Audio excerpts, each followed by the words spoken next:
Hello and welcome to this lecture. आज के इस लेक्चर में हम स्टार्ट करने जा रहे हैं हमारा चैप्टर नंबर 10, जिसका नाम है यूजर डिफाइंड फंक्शन। ठीक है, इसको हम शॉर्टकट के अंदर बोल सकते हैं UDF, user defined function. Okay, इसके अंदर हम कुछ इतने सारे कॉन्सेप्ट देखने वाला है। सबसे पहला कॉन्सेप्ट है हमारा फंक्शन। अब एग्जैक्टली फंक्शन है क्या, ठीक है, फंक्शन के टाइप्स कितने हैं वो सब हम यहाँ पर देखने वाले हैं। तो चलिए सबसे पहले हम यहाँ पर डेव सी प्लस प्लस के एक न्यू एम्प्टी फाइल क्रिएट कर लेते हैं hello.c, जिसके अंदर यहाँ पर मैंने कुछ बेसिक सा स्ट्रक्चर लिखा हुआ है। ठीक है, अब यहाँ पर सबसे पहले तो आपको क्लियर करना होगा फंक्शन का कंसेप्ट एग्जैक्टली है क्या। ठीक है, तो मैं यहाँ पर कमेंट के अंदर लिख रहा हूँ, मल्टीलाइन कमेंट के अंदर सबसे पहले तो मैं यहाँ पर लिखूंगा फंक्शन की डेफिनेशन। अब फंक्शन एग्जैक्टली है क्या, a block of code that is reusable. ठीक है, इसको बोला जाता है फंक्शन। ओके, तो ये आपकी सिंपल डेफिनेशन हो गई। अब ब्लॉक ऑफ कोड यानी कि कुछ चुनिंदा लाइंस का कोड है, ठीक है, जिसको आप बार बार रीयूज कर सकते हो। ठीक है, उसी को बोला जाता है फंक्शन। अब फंक्शन के टाइप्स कितने होते हैं, तो जनरली फंक्शन के हमारे पास दो टाइप्स हैं। सबसे पहला है हमारे पास बिल्ट इन फंक्शन। क्या है, सबसे पहला है built in functions, and then after दूसरा है हमारा यूजर डिफाइंड फंक्शंस, जिसको हम शॉर्ट में बोल सकते हैं UDF। ओके, इस तरह से। अब जनरली फंक्शन यानी कि हमने समझा कि ये ब्लॉक ऑफ कोड है जिसको आप बार बार रीयूज कर सकते हो। ठीक है, लेकिन टाइप्स दो टाइप्स है, बिल्ट इन और user defined. Built in functions यानी कि कौन से फंक्शंस जो कि हमें खुद से क्रिएट नहीं करने पड़ते, जो कि जैसे ही हमने सी लैंग्वेज या फिर डेव सी प्लस प्लस को इंस्टॉल किया था तो उसके साथ प्री डिफाइंड फंक्शन हमें देखने को मिलते थे। ठीक है, फॉर एग्जाम्पल अगर मैं बात करूँ प्रिंट एफ की, तो प्रिंट एफ क्या है, वन टाइप ऑफ फंक्शन है। ठीक है, तो ये किस कैटेगरी के अंदर आएगा, बिल्ट इन के अंदर या फिर यूजर डिफाइंड के अंदर। तो ऑब्वियसली प्रिंट एफ जो है वो हमने तो नहीं बनाया, राइट, प्रिंट एफ तो बना बनाया मिल रहा है हमें। Print F one type of built in function है। ठीक है, सी लैंग्वेज ने ऑलरेडी हमें दिया है, हमें सिर्फ क्या करना है, इस फंक्शन का यूज करना है किसी को प्रिंट करने के लिए। फॉर एग्जाम्पल यहाँ पर मैंने लिख दिया हेलो वर्ल्ड। ठीक है, तो एक वन टाइप ऑफ क्या हो गया, बिल्ट इन फंक्शन हो गया। ठीक है, इस तरह से हमने देखे थ्रू आउट सिलेबस कई तरह के built in functions. For example scanf देखा हमने, right, gets, puts, फिर strcpy, strlwr, वो सब फंक्शंस क्या थे, बिल्ट इन फंक्शंस थे जो कि ऑलरेडी किसी के थ्रू बनाए हुए थे। लेकिन क्या हो अगर आपको अपना खुद का फंक्शन बनाना हो, यानी कि यूजर डिफाइंड फंक्शन, यूजर के थ्रू बना हुआ फंक्शन। ठीक है, तो वो भी आप क्रिएट कर सकते हो। सपोज यहाँ पर मैं लिखूंगा राहुल, तो क्या है, वैलिड है, नहीं, फिलहाल तो ये इनवैलिड है ना। ठीक है, राहुल नाम का तो कोई फंक्शन है ही नहीं, तो फिर आप इसे इस तरह से यूज भी नहीं कर सकते। ठीक है, तो हाँ, अगर राहुल नाम का फंक्शन एग्जिस्ट करता हुआ होगा तो फिर आप इसको यहाँ पर यूज कर सकोगे, लेकिन हमें मालूम है कि राहुल नाम का कोई बिल्ट इन फंक्शन है ही नहीं। ठीक है, तो अब क्या होगा, जैसे मैं यहाँ पर कंपाइल और रन करूंगा मेरी फाइल को, हमें एक एरर देखने को मिलेगी। राइट, यहाँ पर आप देख सकते हो ID रिटर्न 1 एग्जिट स्टेटस। क्यों, क्योंकि हमारा राहुल नाम का फंक्शन एग्जिस्ट ही नहीं करता, इसलिए। ठीक है, तो सबसे पहले तो अगर आपको राहुल को यूज करना है तो आपको उसको बनाना होगा, वो फंक्शन आप क्रिएट कर सकते हो। ठीक है, तो वो सब कैटेगरीज आती है यूजर डिफाइंड फंक्शंस के अंदर। ठीक है, अगर आपके द्वारा कोई नया फंक्शन क्रिएट किया जाता है तो वो आता है यूजर डिफाइंड फंक्शंस की कैटेगरी के अंडर। ओके, अब यूडीएफ के टाइप्स कितने होते हैं, यानी कि आप अपना नया फंक्शन किस अलग अलग टाइप्स की मदद से बना सकते हो, तो वो मैं यहाँ पर लिखूंगा मल्टीलाइन कमेंट के अंदर टाइप्स ऑफ यूडीएफ। अब हम अपना खुद का नया फंक्शन क्रिएट करना देखेंगे। ठीक है, अपना खुद का नया यूडीएफ डिफाइन करना सीखेंगे। तो यहाँ पर जनरली आपको 4 टाइप्स के यूडीएफ मिलेंगे। मैं सबसे पहले चारों का नाम यहाँ पर लिख देता हूँ। सबसे पहला टाइप होगा हमारा टेक नथिंग, रिटर्न नथिंग। ठीक है, दूसरा टाइप होगा हमारा टेक समथिंग, रिटर्न नथिंग। तीसरा टाइप होगा हमारे पास take nothing but return something. उसी तरह से हमारे पास चौथा टाइप से take something and then after last return something. ठीक है, तो हम इन चारों को डिटेल के अंदर देखने वाले हैं वन बाय वन। ठीक है, आपको यहाँ पर नाम को रट्टा मारने की जरूरत नहीं है। अगर आपको इन सभी को याद रखना है तो आप शॉर्ट फॉर्म में याद रख सकते हो। देखिए किस तरह से, सपोज हमारे पास यहाँ पर 4 अलग अलग वर्ड्स है, राइट, टेक, नथिंग, रिटर्न और नथिंग। तो इन सभी वर्ड्स का फर्स्ट लेटर आप उपाड़ लो, TNRN। ठीक है, उसको इकट्ठा करके यहाँ पर वो वर्ड बना दो। सबसे पहला वर्ड था टी, ठीक है, तो मैं यहाँ पर लिखूंगा टी। उसके बाद n, तो यहाँ पर हमें लिखना है n, उसके बाद r और n, ठीक है। तो हमने लिख दिया यहाँ पर r और n। तो इस तरह से आप पूरी लाइन को शॉर्ट फॉर्म के अंदर भी कॉल कर सकते हो, TNRN, यानी कि टेक नथिंग रिटर्न नथिंग, ठीक है। इसी तरह से आप सभी का शॉर्ट फॉर्म क्रिएट कर सकते हो। चलिए दूसरी वाली का क्या होगा, TSRN, उसी तरह से थर्ड वाली का TNRS, and then after last TSRS, ठीक है। तो हमें अपना खुद का कस्टम फंक्शन बनाना है, यानी कि यूजर डिफाइंड फंक्शन बनाना है, तो वो हम अलग अलग 4 तरीकों से क्रिएट कर सकेंगे, ठीक है। तो ये चार तरीके हमें डिटेल के अंदर देखने हैं। तो चलिए सबसे पहले स्टार्ट करते हैं TNRN, यानी कि टेक नथिंग और रिटर्न नथिंग, ठीक है। तो चलिए अब उसका स्ट्रक्चर क्या होगा वो मैं यहाँ पर लिख देता हूँ। सबसे पहले सपोज आपने यहाँ पर अपना खुद का नाम का एक कस्टम फंक्शन क्रिएट किया, फॉर एग्जांपल जॉन, ठीक है। तो हम सभी को मालूम है जॉन नाम का कोई भी बिल्ट इन फंक्शन अवेलेबल नहीं होता। तो फिलहाल अगर मैं प्रोग्राम को सेव करके रन कराने की ट्राई करूंगा तो हमें क्या मिलेगी, एरर मिलेगी, ठीक है। यहाँ पर ID रिटर्न 1 एग्जिस्ट स्टेटस, क्यों, क्योंकि अनडिफाइंड रेफरेंस टू जॉन नाम का कोई भी बिल्ट इन फंक्शन अवेलेबल नहीं है। तो सबसे पहले तो आपको उसे क्रिएट करना होगा, ठीक है। अब देखिए ये थोड़ा सा क्रिटिकल स्टेप होगा आपके लिए फर्स्ट टाइम, ध्यान रखना है, नोट डाउन करते जाना है 1 बाय 1 किस तरह से आप अपना खुद का फंक्शन बना सकते हो। देखिए सबसे पहले आपको फंक्शन जहाँ भी बनाना हो वहाँ पर आप बना सकते हो। जनरली डेवलपर्स यूज करते हैं मेन के ऊपर, ठीक है। आप चाहो तो मेन के नीचे भी बना सकते हो, लेकिन नीचे बनाने का तरीका थोड़ा सा हार्ड है, 1 स्टेप आपको एक्स्ट्रा करना होगा। इसलिए सबसे पहला तरीका आपका है, जब भी आप फंक्शन क्रिएट करते हो हमेशा मेन के ऊपर करो, ठीक है। यहाँ पर हाँ, आपने जो लाइब्रेरी फाइल इंपोर्ट कराई है उसके नीचे करना है, ठीक है। ये वाला एरिया है, यहाँ पर आप कहीं पर भी कर सकते हो। चले सपोज आपको जॉन नाम का एक फंक्शन क्रिएट करना है, तो आप क्या लिखोगे, सबसे पहले आपको लिखना है जॉन इस तरह से, देन आफ्टर आपको लगाना है पैरेंथेसिस, और उसके बाद आपको लगानी है उसकी कर्ली ब्रैकेट्स, ठीक वैसा ही जैसा कि हमने मेन के साथ किया था स्टार्टिंग में, ठीक है। तो यहाँ पर मेन क्या था, हमारा फंक्शन ही था ना, बट ये तो बिल्ट इन फंक्शन है, हमें अपना खुद का फंक्शन क्रिएट करना था जिसका नाम था जॉन। तो इस तरह से हम क्रिएट कर सकते हैं अपना कोई भी फंक्शन, ठीक है। जॉन नेम लिख दिया, उसके बाद पैरेंथेसिस और उसके बाद पेयर ऑफ कर्ली ब्रैकेट्स, ठीक है। इस तरह से आपको बनाना था आपका फर्स्ट कस्टम फंक्शन, यानी कि यूजर डिफाइंड फंक्शन। अब इस बॉडी के अंदर आप चाहो तो कुछ भी करवा सकते हो, कितनी भी लाइन का कोडिंग कर सकते हो। सिंपल मैं यहाँ पर 2 लाइन लिखूंगा, प्रिंट एफ, यहाँ पर मैंने लिख दिया हेलो, उसके बाद /n, then after again print F, और यहाँ पर मैंने लिख दिया आई एम जॉन, ठीक है। इस तरह से चलिए अब ये जो आपने फंक्शन बनाया ना उसको क्या बोला जाता है, definition of function. Definition of function यानी कि सबसे पहले तो आपको क्या करना होगा, फंक्शन को बनाना होगा, ठीक है। आपको डिफाइन करना होगा। तो जब आप फंक्शन डिफाइन कर लेते हो तभी तो आप यहाँ पर मेन के अंदर कॉल कर सकोगे, ठीक है। तो इस वाली लाइन को बोला जाता है कॉलिंग द फंक्शन, ठीक है। तो इसको रियल वर्ल्ड के साथ मैच करते हैं। सपोज आपके पास अपने स्मार्टफोन के अंदर कॉन्टेक्ट्स नाम की एप्लीकेशन है जिसके अंदर आप अपने रिलेटिव्स या फिर अपने फ्रेंड्स को कॉल लगा सकते हो, राइट। तो फॉर एग्जांपल मेरा नाम था मेन, ठीक है। मेरा नाम क्या है फिलहाल मेन, मुझे कॉल करना था जॉन को, तो मैंने क्या किया, कॉलिंग किया, ठीक है। जॉन को मैंने कॉल किया अपने स्मार्टफोन के अंदर से। लेकिन मैं जॉन को कब कॉल कर सकूंगा, जब मेरे पास जॉन का कॉन्टैक्ट नंबर होगा तभी मैं कॉल कर सकूंगा, राइट।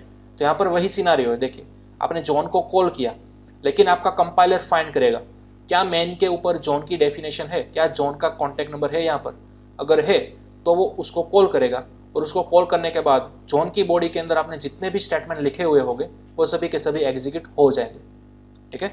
अब देखिए हो क्या रहा है, सबसे पहले जैसे आप यहाँ पर कंपाइलर रन करोगे तो ध्यान रखिएगा आप यहाँ पर जितने भी चाहो उतने फंक्शन बना सकते हो, लेकिन आपका कंपाइलर रन होने के बाद always and always first of all main function को ही एग्जीक्यूट करता है।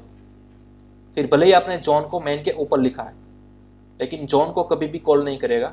इस तरह से आप 1000 लेकर कितने भी चाहो उतने फंक्शंस एक ही फाइल के अंदर क्रिएट कर सकोगे, ठीक है। लेकिन जब भी आप प्रोग्राम को रन करोगे आपका compiler always and always first time main को ही कॉल करेगा, यानी कि आपका प्रोग्राम का स्टार्टिंग पॉइंट क्या हो गया, मेन फंक्शन, ठीक है। चलिए मेन फंक्शन के अंदर आया आपका कंपाइलर, कंपाइलर ने देखा आपने जॉन को कॉल किया है, राइट। तो अब आपका कंपाइलर ऊपर फाइंड करने जाएगा, सबसे ऊपर जाएगा, क्या studio.h फाइल में से जॉन मुझे मिलेगा, नहीं मिलेगा क्योंकि वहां पर बना ही नहीं है, राइट। तो यहाँ पर इस एरिया के अंदर फाइंड करने आएगा। क्या यहाँ पर जोन बना हुआ है? हाँ बना हुआ है। तो अब आपको यहाँ पर मिल गया जोन, ठीक है। तो अब आप क्या करोगे, यानी कि आपका कंपाइलर क्या करेगा कि जोन को कॉल करेगा, ठीक है। अब जोन की जो बॉडी है वो एग्जीक्यूट हो जाएगी, ठीक है।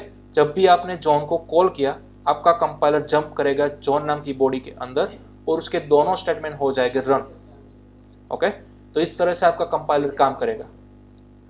ओके, चलिए अगेन फिर से मैं समझा रहा हूं। जब भी आप प्रोग्राम को कंपाइल एंड रन करोगे, मेन फंक्शन आपका रन होगा, उसके अंदर आपने लिखा हुआ है जोन, यानी कि आपका कंपाइलर जोन को फाइंड करता हुआ जाएगा ऊपर, ठीक है। यहाँ से है नहीं, इस फाइल में से नहीं आ रहा, तो थोड़ा नीचे आएगा। क्या यहाँ पर बना हुआ है जोन नाम का फंक्शन? हाँ यहाँ पर बना हुआ है। तो अब उसको जोन नाम का कॉन्टेक्ट मिल गया, तो अब उसकी बॉडी के अंदर जितने भी स्टेटमेंट हो गए वो 1 बाय 1 रन हो गए, दैट्स ऑल, ठीक है। जैसे ही रन हो गए, आपका कंपाइलर यानी कि आपका प्रोग्राम का फ्लो अगेन मेन के अंदर आ जाएगा और नेक्स्ट लाइन अगर आपने यहाँ पर कुछ लिखा हुआ होगा तो वो रन करेगा, ठीक है। इस तरह से आपका फंक्शन कॉल होता है। चलिए अब मैंने सेव किया, अगेन कंपाइल एंड रन किया, तो अब देखिए आपके आउटपुट के अंदर 2 लाइन आपको देखने को मिल गई, हेलो आई एम जॉन, ठीक है।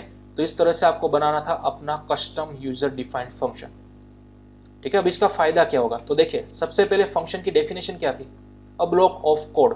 तो देखिए ये हमारा ब्लॉक ऑफ कोड हो गया, ठीक है। अब नेक्स्ट दैट इज रीयूजेबल, यानी कि आप उसको बार बार कॉल कर सकोगे, बार बार यूज कर सकोगे। किस तरह से?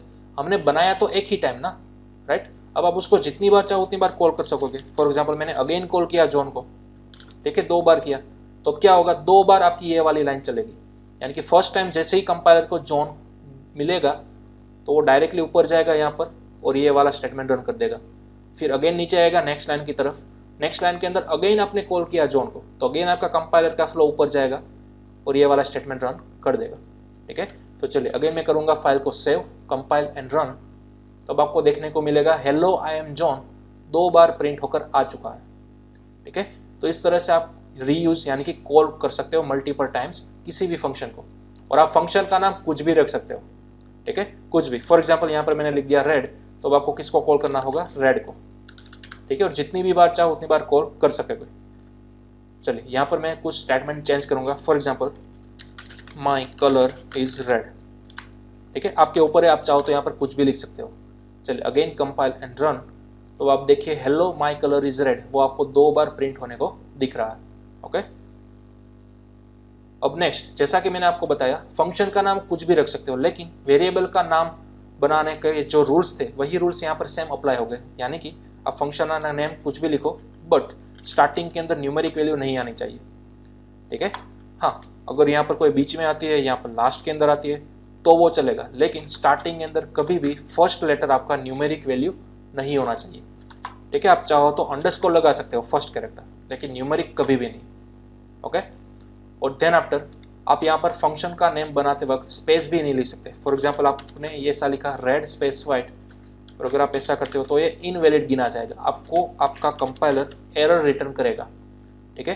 तो इस तरह से आप स्पेस वाले नाम नहीं रख सकते। हाँ, आप चाहो तो इस दोनों के बीच में अंडरस्कोर करवा सकते हो, ठीक है। तो इस तरह से मैंने करवा दिया अंडरस्कोर, तो अब ये पूरा वैलिड है क्योंकि अब ये पूरा एक ही वर्ड बन चुका, रेड अंडरस्कोर वाइट, ठीक है। चलिए अब मैं सेव करूंगा फाइल को, अगेन कंपाइल एंड रन, तो आपको वही वाला पुराना आउटपुट देखने को मिलेगा, ओके। तो इस तरह से हमने समझा कि किस तरह आप फंक्शन बना सकते हो और किस तरह उसको कॉल कर सकते हो। अब जैसे ही मैंने बोला कि आप कोई भी फंक्शन को मल्टीपल टाइम्स कॉल कर सकते हो, ठीक है। तो कई लोग ऐसा सोचेंगे कि सर क्या हम इसको लूप के थ्रू भी प्रिंट करवा सकते हैं? हाँ, आप इसको लूप के थ्रू भी मल्टीपल टाइम्स कॉल करवा सकते हो। तो इसके लिए हम क्या करेंगे, सपोज एक नया वेरिएबल क्रिएट करते हैं इंटीजर आई, ओके। अब मैं क्या करूँगा, इसको इंडिविजुअली मैंने जो कॉल किया है उसको मिटा दूंगा और यहाँ पर एक फॉर लूप घुमाऊंगा, जितनी भी बार चाहो आप उतनी बार घुमा सकते हो और कॉल करवा सकते हो। For example I is equal to 1 से आई लेस और इक्वल टू 10, ठीक है। मुझे 10 बार क्या करना है, रेड वाइट को कॉल करना है, तो मैं यहाँ पर सिंपल क्या कर दूंगा, कॉल कर दूंगा इस तरह से, ठीक है। सिंपल फंक्शन को कॉल किस तरह से करना है, फंक्शन का नेम लिखिए, then after pair of parenthesis, ठीक है, दैट्स ऑल, इतना ही आपको करना था। चलिए अब मैंने सेव किया फाइल को, अगेन कंपाइल एंड रन, तो अब आप देखिए आपका पूरा का पूरा फंक्शन 10 बार आपका चल चुका है, 10 बार कॉल हो चुका है, ठीक है। और उसका आउटपुट भी आपको यहाँ पर देखने को मिलता है टोटल 10 टाइम्स, ओके, तो ये एडवांटेज है आपका फंक्शन को बनाने का। फंक्शन यानी कि ब्लॉक ऑफ कोड। अगर आपके कुछ ऐसे स्टेटमेंट है जो कि आपके पूरे प्रोग्राम के अंदर बार बार रिपीट होते ही जा रहा है, उसको बार बार यहाँ पर मत लिखो, उसको क्या करो, एक स्निपेट के अंदर सेव कर दो इस तरह से, ठीक है। इसको कई लोग स्निपेट भी बोलते हैं प्रोग्रामिंग की पर्सपेक्टिव से। ओके, तो उस स्टेटमेंट को यहाँ पर आपने स्टोर कर दिया, कोई नाम दे दिया। अब जब भी आपको ये दोनों स्टेटमेंट चाहिए अपने प्रोग्राम के अंदर, आप अगेन ये दो स्टेटमेंट नहीं लिखोगे, बल्कि रेड वाइट को सिंपल क्या कर दोगे, कॉल कर दोगे, ठीक है, और वो आपका काम कर देगा। ओके, तो इस तरह से आप कोई भी फंक्शन बना सकते हो और उसे कॉल भी कर सकते हो मल्टीपल टाइम्स, ठीक है। तो चलिए, अब आप चाहो तो इसका स्क्रीनशॉट ले सकते हो। ये हो गया आपका फर्स्ट टाइप का फंक्शन TNRN, यानी कि take nothing return nothing. Okay, लेकिन यहाँ पर एक चीज़ अभी भी मिसिंग है। देखिए, कभी भी आप वेरिएबल बनाते थे तो वेरिएबल का क्या स्पेसिफाई करना होता था, हमें डेटा टाइप स्पेसिफाई करना होता था, राइट। तो इसी तरह से जब भी आप कोई फंक्शन क्रिएट करते हो तो फंक्शन का भी डेटा टाइप हमेशा यहाँ पर देना होता है। ये कंपलसरी नहीं है, लेकिन अब भी आप कोई भी नई लैंग्वेज स्टडी करोगे तो वहाँ पर आपको कोई भी फंक्शन जब भी आप बनाते हो तब यहाँ पर लेफ्ट साइड के अंदर आपको क्या करना होता है, उस पूरे फंक्शन का रिटर्न डेटा टाइप मेंशन करना होता है, राइट। तो यहाँ पर देखिए, फिलहाल आपकी बॉडी के अंदर काम क्या हो रहा है, ओनली एंड ओनली प्रिंट ही हो रहा है, ठीक है। तो प्रिंट होने के लिए आपको कोई भी वैल्यू रिटर्न नहीं करानी पड़ रही, ठीक है।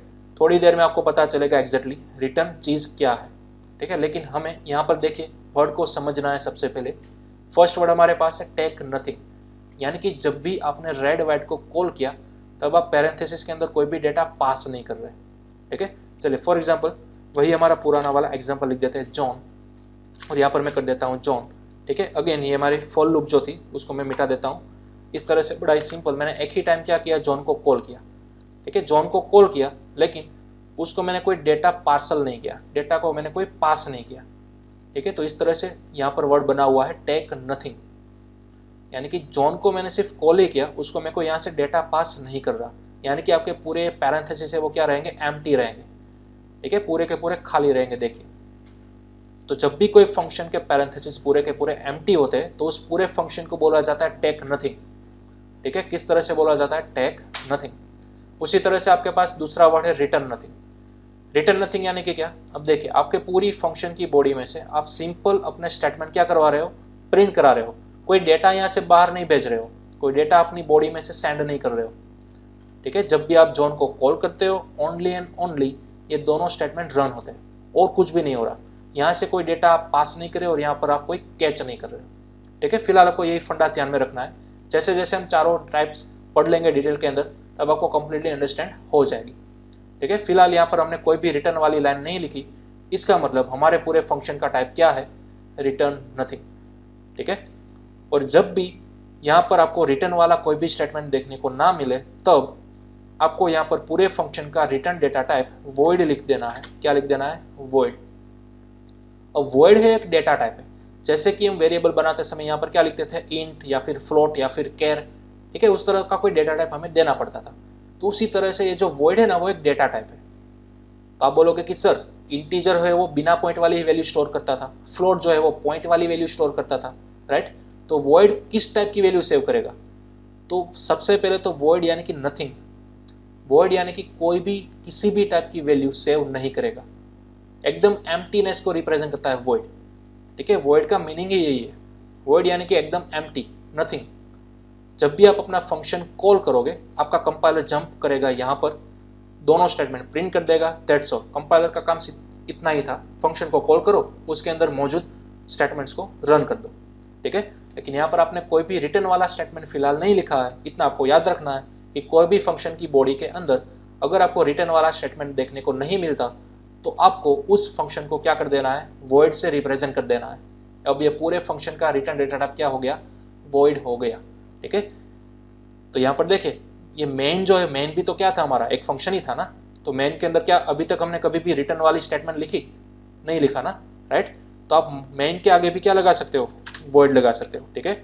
तो इसलिए अगर आप कभी भी इंटरनेट पर सर्च करोगे तो कई बार आपको प्रोग्राम के आगे यानी कि मेन फंक्शन के आगे वॉइड देखने को मिलता था, ठीक है। तो उसका रीज़न ये था कि पूरी फंक्शन की बॉडी में से सिर्फ आप प्रिंट ही करा रहे हो या फिर कुछ अपने काम कर रहे हो, लॉजिकल ऑपरेशंस, लेकिन आपकी बॉडी में से कोई भी एक लाइन रिटर्न वैल्यू नहीं कराती थी। इसलिए आपको पूरी बॉडी का फंक्शन का डेटा टाइप क्या लिखना है, void लिखना है, ठीक है, इतना आपको ध्यान में रखना है। तो अब ये कंप्लीटली हमारा हो गया TNRN, ठीक है। चलिए, ये हमारा फर्स्ट टाइप था, कौन सा, TNRN, ओके। चलो अब आप इसको नोट डाउन कर सकते हो, पूरा कंप्लीट हो चुका है हमारा फंक्शन। और हाँ, ऐसे आप फंक्शन जितने भी चाहो उतने बना सकते हो, ठीक है। सिंपल एक फंक्शन आपने यहाँ पर बनाया तो दूसरा फंक्शन आप यहाँ पर बना दो, ठीक है। जो भी आप नाम रखना चाहो वो कर दो और यहाँ पर आप कॉल करो जितनी भी बार आपको जरूरत है उतनी बार, ठीक है। तो यह था हमारा फर्स्ट टाइप TNRN, ओके। चलिए अब नेक्स्ट आगे बढ़ेंगे। हमारा दूसरा टाइप है टेक समथिंग रिटर्न नथिंग, ठीक है, यानी कि TSRN। चलिए तो अब मैं यहाँ पर दूसरा टाइप बनाऊंगा, take something return nothing, okay. तो सबसे पहले रूल क्या था हमारा, सबसे पहले तो हमें क्रिएट करनी थी हमारी फंक्शन की डेफिनेशन, क्योंकि अगर हमारे पास डेफिनेशन होगी तभी आप मेन के अंदर उसको यूज कर सकोगे, ओके। फिलहाल हमें जोन का कुछ काम नहीं है तो इसको मैं कर देता हूँ कमेंट आउट। और ये हमारा कौन सा था फंक्शन, TNRN वाला था, ठीक है। चलिए अब मैं क्या करूँगा, सपोज मेरे कोई दूसरा फ्रेंड है, उस दूसरे फ्रेंड को मैं कॉल करूँगा, फॉर एग्जाम्पल उसका नाम था राहुल, ठीक है, इस तरह से। तो राहुल को मैंने कॉल किया, लेकिन राहुल को मैं कब कॉल कर सकूंगा, जब वो ऊपर बना हुआ होगा तभी, ठीक है। तो सबसे पहले हम राहुल को क्रिएट करेंगे इस तरह से। तो ये हमारा बन गया simple UDF, user defined function. अब आपको इसकी बॉडी के अंदर जो भी काम करवाना हो वो आप बड़ी आसानी से करवा सकते हैं, ठीक है। लेकिन यहाँ पर आपको नोटिस करोगे मैंने फर्स्ट लेटर क्या किया, कैपिटल किया, ठीक है। तो ये अगर डेवलपर की विजन से देखा जाए, ठीक है, तो कभी भी कोई भी आप फंक्शन बनाते हो तो कभी भी आपको फर्स्ट लेटर स्मॉल में या फिर कैपिटल के अंदर नहीं लिखना है, आपको ऑलवेज लोअर केस के अंदर लिखना है, इस तरह से, ठीक है। आप कभी भी फंक्शन बनाते हो तो ये आपको फर्स्ट लेटर कभी भी कैपिटल लेटर के अंदर या फिर अपर केस के अंदर नहीं लिखना है, बल्कि स्मॉल लेटर के अंदर लिखना है, ठीक है। ये कोई स्ट्रिक्ट रूल नहीं है, बल्कि एक प्रोग्रामिंग की कन्वीनियंस है, ठीक है। तो उस कन्वेंशन को ही हम फॉलो करेंगे यहाँ पर। और फंक्शन का नाम जो भी बनाओ, try to start with small letter, okay. चलिए अब जब मैं राहुल को कॉल करूंगा, मैं राहुल को कोई डेटा भी पास करूंगा। सपोज राहुल जो है वो मेरा दूसरी कंट्री में फ्रेंड है, ठीक है। सपोज ये जो राहुल है वो इंडिया के अंदर नहीं है, सपोज ये कनाडा के अंदर है। तो मैंने राहुल को कॉल किया इन्फॉर्म करने के लिए कि मैं तुम्हें यहाँ से 5000 रुपीज़ सेंड कर रहा हूँ, ठीक है। इस तरह से मैंने राहुल को कॉल किया इन्फॉर्म करने के लिए कि भाई मैं तुम्हें 5000 रुपीज़ यहाँ से पार्सल कर रहा हूँ, तुम वहाँ पर कनाडा के अंदर उसको रिसीव कर लेना, ठीक है। तो यहाँ पर मैंने कुछ डेटा भेजा, राइट। राहुल को कॉल करने के साथ ही साथ मैंने क्या भेजा, कुछ डेटा भेज दिया। तो अब राहुल का काम क्या होगा कनाडा के अंदर, राहुल को उस डेटा को यहाँ पर कैच करना होगा। यहाँ पर मैंने 5000 भेज दिया, तो अब राहुल का काम है यहाँ पर कैच करना। कहाँ पर कैच करेगा, पैरेंथेसिस के अंदर ही। तो अब देखिए 5000 यानी कि कोई सिंपल डेटा है, राइट। तो कोई भी डेटा को आप प्रोग्रामिंग लैंग्वेज के अंदर कहाँ पर सेव करोगे, ऑब्वियसली वेरिएबल के अंदर सेव करोगे, राइट। तो सपोज मैंने यहाँ पर बना दिया एक वेरिएबल n, तो अब आपका 5000 डेटा जो है वो कहाँ पर आ गया, n के अंदर स्टोर हो गया। लेकिन कोई भी वेरिएबल बनाओ, वेरिएबल का क्या देना होता है, डेटा टाइप देना होता है। तो ऑब्वियसली हम यहाँ पर क्या देंगे, इंटीजर देंगे। क्यों, क्योंकि नीचे से कौन से टाइप का डेटा आप भेज रहे हो, इंटीजर टाइप का डेटा, तो इसलिए n का डेटा टाइप क्या होगा, इंटीजर ही होगा, ठीक है। अब देखिए इतना लिखने के बाद बैकएंड प्रोसेस क्या हो रही है, जो आपने ये n नाम का वेरिएबल क्रिएट किया ना, तो n के अंदर अब आपका डेटा नीचे से आ चुका है 5000। तो इस तरह से आपको देखने को नहीं मिलेगा, लेकिन इस तरह की प्रोसेस हो रही है, इनफैक्ट हो चुकी है, ठीक है। क्योंकि आपने यहाँ पर लिखा 5000, तो अब 5000 n के अंदर जा चुका है ऑलरेडी, इस तरह से सेव हो चुका है, लेकिन आपको देखने को नहीं मिलेगा, ओके। तो ये आपको ध्यान में रखना है। अब आप इस बॉडी के अंदर आप चाहो तो n को यूज कर सकते हो, अगर नहीं भी यूज करना चाहते तो भी चलेगा। सिंपल मैं यहाँ पर कर रहा हूँ printf hello I am Rahul, ठीक है। इस तरह से मैंने करवा दिया प्रिंट, ओके। चलिए अब मैंने सेव किया। अब होगा क्या, सबसे पहले मेन फंक्शन चलेगा, हमारा राहुल कॉल होगा, लेकिन साथ ही साथ आप डेटा भी पास कर रहे हो। तो सबसे पहले कंपाइलर फाइंड करेगा क्या राहुल नाम का फंक्शन आपने बनाया है, हाँ बनाया है, ओके। ये रहा, डेटा पास किया है, तो क्या राहुल ने डेटा कैच किया है, हाँ कैच किया है, ओके सक्सेस। तो अब बॉडी के अंदर मौजूद ईच एंड एवरी स्टेटमेंट क्या होगा, एग्जीक्यूट हो जाएगा, ओके। अब देखिए आपकी बॉडी के अंदर आप सिर्फ क्या करवा रहे हो, प्रिंट ही करवा रहे हो, राइट। कोई भी रिटर्न वाली लाइन नहीं लिख रहे हो। तो जब भी आप कोई भी रिटर्न वाली लाइन नहीं लिख रहे तो पूरे फंक्शन का डेटा टाइप क्या आएगा, वॉइड आएगा, ठीक है। सिंपल आपको फिलहाल इतना याद रखना है। चलिए अब मैंने फाइल को कर दिया सेव, कंपाइल एंड रन। तो अब आपको आउटपुट के अंदर मिल चुका है hello I am Rahul. Okay, फिलहाल मैंने बोला था कि 5000 एन के अंदर जा चुका है और अब आप एन को भी प्रिंट करवा सकते हो, उसको यूज में ले सकते हो अगर आप चाहो तो। ठीक है, तो चलिए अब मैं एन को प्रिंट कराऊंगा, print F %d then after N. ठीक है, चलिए सेव किया, कंपाइल एंड रन। अब आपको यहाँ पर डेटा मिल चुका है 5000। ओके, तो इस तरह से आप डेटा को एक फंक्शन में से दूसरे फंक्शन के अंदर ट्रांसफर करा सकते हो। ठीक है, ये हमारा फर्स्ट फंक्शन था मेन, ये हमारा दूसरा फंक्शन था राहुल। तो मेन में से मैंने राहुल को कॉल भी कर लिया, साथ ही साथ डेटा को पास भी कर दिया। ठीक है, फिर चाहो आप इस एन को यूज करो या फिर ना करो। और हाँ, एक नोटिस करना बात, ये जो आपने एन क्रिएट किया ना, वो सिर्फ और सिर्फ एक्सेसिबल होगा राहुल के अंदर। ठीक है, अब ये एन आप मेन के अंदर कहीं पर भी यूज नहीं कर सकते, वो आपको खास ध्यान में रखना है। ठीक है, यहाँ से आप नीचे से डेटा पास कर रहे हो तो वो ऊपर वहां पर कैच करेगा, राइट। उसकी कंट्री थी कनाडा, तो वहां पर कैच करेगा और वहीं पर ही वो रीयूजेबल होगा। अब ये एन सिर्फ और सिर्फ यहीं पर ही चलेगा, मेन के अंदर नहीं चलेगा। ठीक है, तो एक बात आपको खास नोट डाउन करके रखनी है। ओके, फिर चाहो तो आप यहाँ पर अपने मनचाहे फॉर्मेट के अंदर प्रिंट करवा सकते हो अपना आउटपुट। फॉर एग्जाम्पल, राहुल ने ये बोल दिया कि आई रिसीव्ड मनी %d यानी कि n। ठीक है, चलिए तो अब मैंने कर दिया सेव, कंपाइल एंड रन। अब आपको मिल गया अपना statement, hello I am Rahul, I received money 5000। ठीक है, इस तरह से। अब आप चाहो तो यहाँ पर डेटा को भी क्या करवा सकते हो, चेंज करवा सकते हो। चलिए मैं एक काम करूंगा, सपोज मैं राहुल को अगेन कॉल करूंगा। ठीक है, क्योंकि आप जितनी भी बार चाहो उतनी बार कॉल करवा सकते हो। चलिए अगेन मैंने लिखा 5000। ओके, सेव कर दिया, कंपाइल एंड रन। अब आपको 2 बार मिलेगा, hello I am Rahul, I received money 5000, hello I am Rahul, I received money 5000। लेकिन आपने पहली टाइम पास किया था 5000 डेटा, दूसरी बार आप चाहो तो डेटा को बदल भी सकते हो। फॉर एग्जाम्पल, इस बार मैं पास कर रहा हूँ 8000। ठीक है, तो चलिए अब देखते हैं आउटपुट क्या आता है। ओके, तो अब देखिए आपको आउटपुट में वेरिएशन देखने को मिलेगा। First of all I received money 5000 मिला, देन आई रिसीव्ड मनी 8000 मिला। ठीक है, तो इस तरह से आप राहुल को कॉल करवा सकते हो अलग अलग वैल्यूज के साथ। तो ये आपको दूसरा एडवांटेज मिला TSRN के अंदर। TS यानी कि टेक समथिंग, टेक समथिंग, आपका फंक्शन कुछ टेक करेगा। ठीक है, तो हमने यहाँ पर टेक करवाया था 5000, नीचे टेक करवाया था 8000, यानी कि कुछ टेक किया। तो अगर कोई भी फंक्शन नीचे से टेक करता है तो ऊपर उसको क्या करना होता है, कैच करना होता है। नीचे से आप डेटा को भेज रहे हो, ऊपर से आप डेटा कैच करवा रहे हो। ठीक है, तो ये जो नीचे से आप भेज रहे हो ना, उसको क्या बोला जाता है, आर्ग्यूमेंट।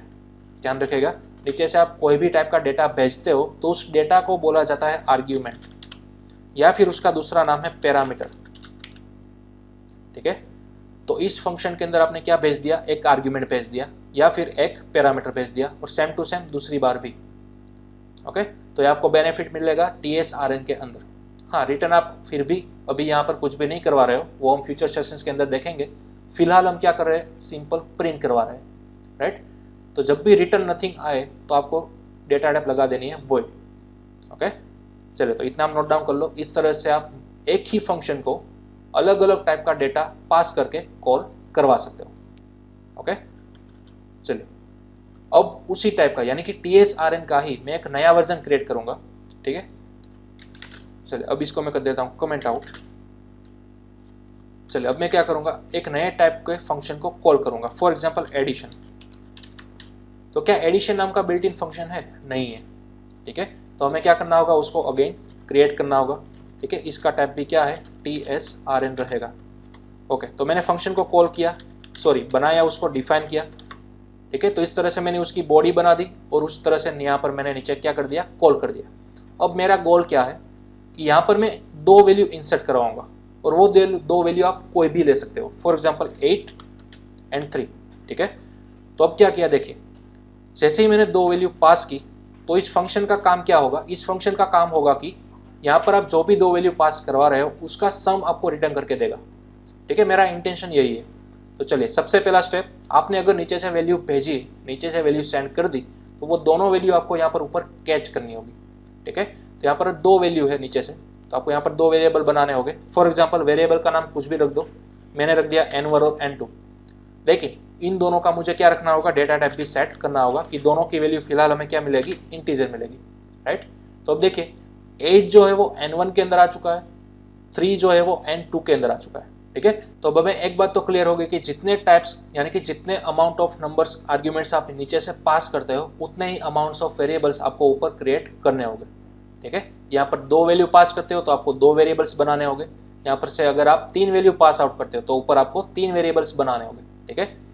और सपोज दोनों के दोनों इंटीजर है तो आपको यहाँ पर इंडिविजुअली लिखना होगा इंटीजर, ठीक है। आप इस तरह से नहीं बना सकते इंटीजर n1 और n2 जिस तरह से आप नॉर्मली डिक्लेयर किया करते थे, ठीक है।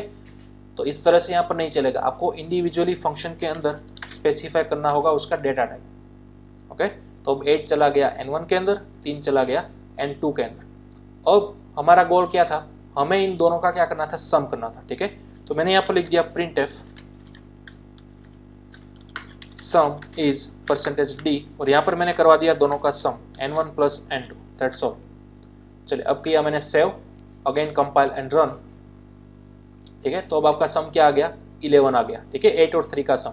अब आप जितनी भी बार चाहो उतनी बार अपने एडिशन फंक्शन को कॉल करवा सकते हो अलग अलग वैल्यूज पास आउट करने के बाद, ठीक है। तो चलिए अब मैंने इसको सेव किया, अगेन कंपाइल एंड रन,